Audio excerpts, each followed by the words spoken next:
Hi, for those that don't know, my name is Rachel Winchaser and this is Winchaser Ranch, home to the Spanish Mustangs, the only herd in Spain, and the base for Rewild Your Horse Spirit Principles and the Horse Informed Academy. So welcome to video 2 in this series of Champ and myself reconnecting and restarting a dialogue with more consistency and clarity. In the previous video, I mentioned the reluctance for Champ to accept the bridle. And this is not about being head shy. This is about his peculiarity, his personality of not liking his ears being touched. And like I say in the video, I can totally appreciate this because I don't like my ears being touched, but I'm not head shy. So we have to, I think, take each and every experience and each and every dialogue that we have with our horses on face value as independent, unique dialogues with from horse to horse. So like I say, he's not head shy. We can halter, we can groom, we can tap, with tapping exercises and clearing his sinuses. He just doesn't like the action of anything around his ears. So in this video, what you're going to see is me working on that, because obviously it is crucial that he becomes as comfortable as possible with it and collaborative with it. It's not just about him blindly accepting it. He has a choice always, but I would like to create an environment where he is able to collaborate with the process and not just blindly accept. It's not about you will take the bridle and have no choice. He always will have a choice, but I want him to make a choice due to a dialogue that we've had that he feels comfortable with. Okay, so what you will see in this video is some touch exercises, some massage exercises, and it all boils down to a mind-body connection so that he doesn't feel suffocated by the action or surprised by the action, so that it becomes part of our dialogue. So you will see these exercises where I am massaging around the front of his face, his forehead, and the base of his ears. It's a very delicate touch, as it always is, very mindful, and watching for any change in him that is going to show me that he's beginning to accept the process. I will be doing this with him for a couple of sessions before attempting to put the bridle back on him, because I want that next conversation about the bridle to be collaborative and to be a choice that he is willing to participate in. So, like I said on the video the other day, it's not that Champ is head shy in terms of I can halter him. He is quite happy to lower his head. I can pick off winter coat from his star, and we can do tapping, releasing any sinuses. So it's not that he's head shy per se, but he does not like so much his ears being touched. And I can relate to that because I don't like that either. But sometimes we need to get over our little fears, or we need to understand them.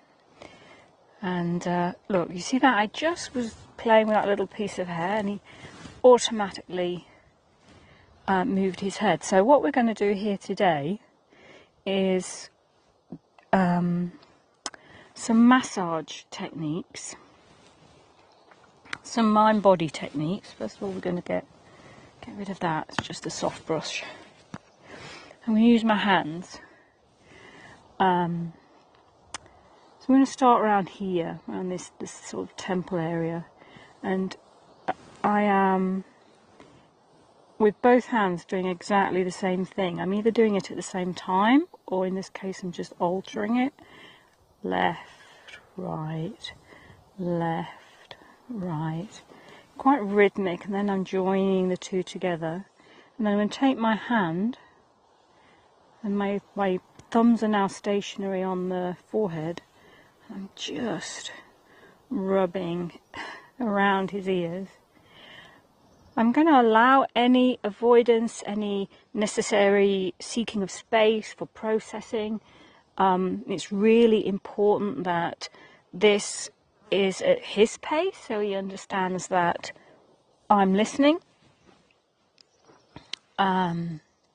And as he slowly starts coming back to me, I'm just encouraging by holding my hands equidistant, so that first of all, it gives me a really good sense of when he's back in the middle, and hopefully in a mindset of accepting and acceptance. So he's moved his head slightly to the right there. So my hands are just giving him a guide, and when again he gets to be in the middle, there you go, I'm just placing my hands and I'm beginning that massage with my fingers. My thumbs are resting and not moving. And I'm slow, there you go, there's another one in the opposite, good boy, in the opposite direction. So I'm just holding my hands out again so he can find center for me. And breathing. So my intention right now is to hopefully get to his ears. But it's all micro steps when we have a situation where a horse has a specific avoidance. I'm going to micro step it. So his ears are moving, he's actually aware and staring in the distance. I'm just going to turn, see what I can see. Can't see anything. But that doesn't mean to say there isn't anything there, as we know. Good boy. Beautiful. Oh, that's nice. Just going to give him space to do that. I don't want to get caught on his lips or his mouth, his teeth.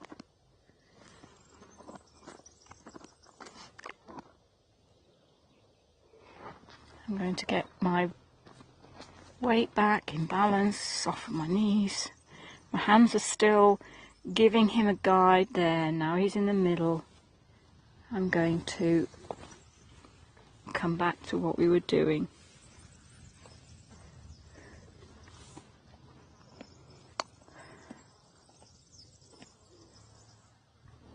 So we seek space to release his tension. I'm not going to force him back here. I'm not going to micromanage this. Just got somebody leaving the property. That's why he's sort of looking over there.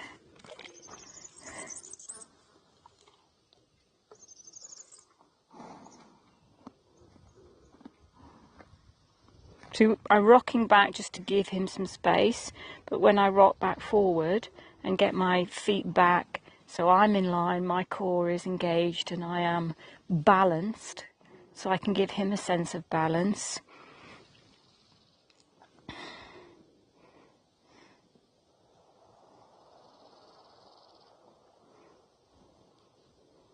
Good boy. And as he comes back to center. So now we're on the base of his ear. Again, I'm just rubbing very gently. I find this exercise is easier to do with some movement, so rather than just hovering with my hand,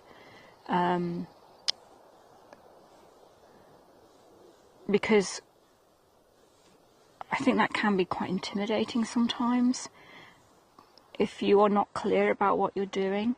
So now what I'm doing is I'm doing nothing because he's moved his head away, but I was slowly cupping the base of his ear in my palm of my hand in this fleshy bit, so that we were getting a little bit more contact rather than just my fingers. We were cupping and getting a little bit more contact.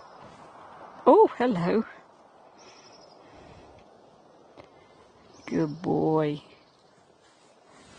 That's him doing it for himself.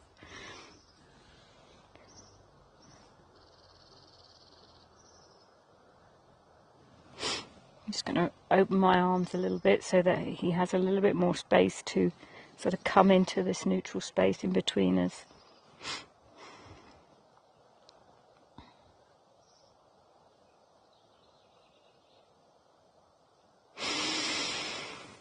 Deep breath.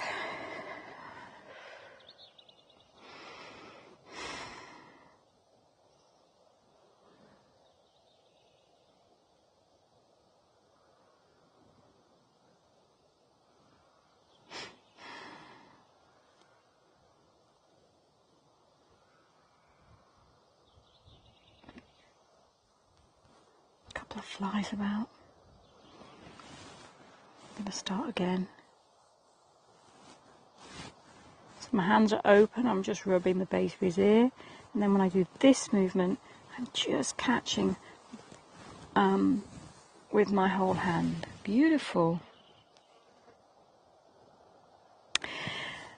And we will rest here for a minute. I'm not going to go for the bridle. I think this is great progress. So I'm going to hold some space for him now, so that he can process that and feel, hopefully, the pleasure and the relaxation in that. Because if I suddenly stop now and take him out, I want this to be the predominant memory of this conversation that we're having, this dialogue. So the moment he has another release, you can see his head's bobbing and shaking, so he's processing.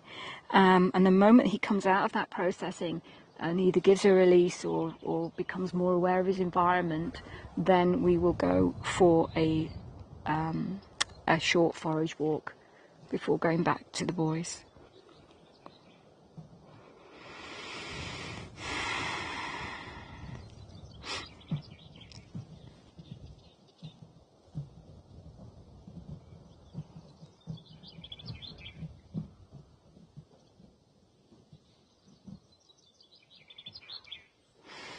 Good boy. So I'm going to take a step back from that. He's becoming aware of his environment. That noise that you can hear in the distance is not drummers. It is Parker playing with his tyres and jolly ball, and just generally occupying him himself. That's his ears. You can see that Champ's ears are on him. They're pointing away.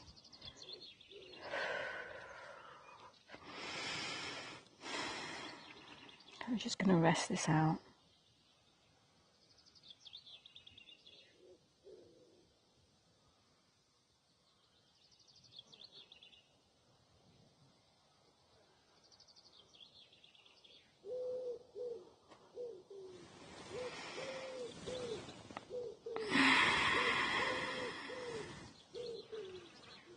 Stretching.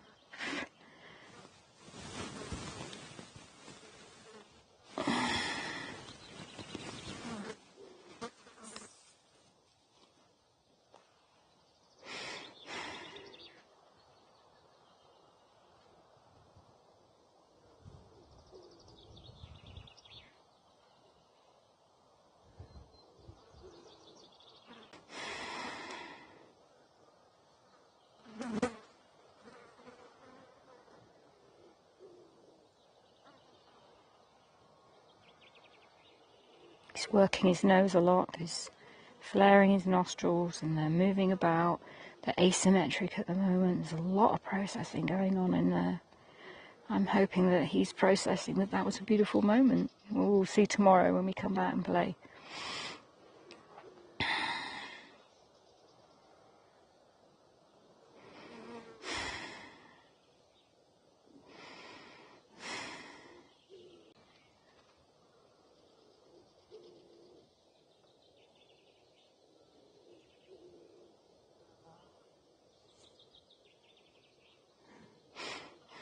So there's another environmental connection. So I am going to further disconnect, turning away from him so I don't give him the impression that this dialogue is continuing as it was, giving him a little bit more space to be. So there we have a really big environmental connect, because there was a dog bark. So I'm releasing everything. I'm walking away. I am moving about.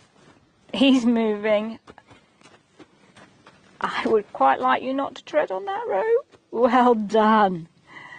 And that, my darling, is our finish. And we will now go back to a little forage walk.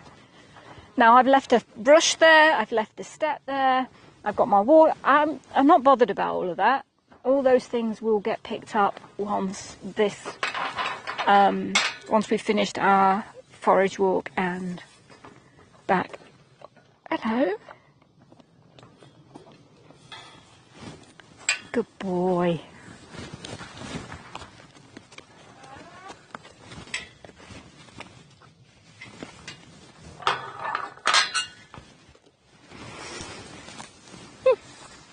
There you go.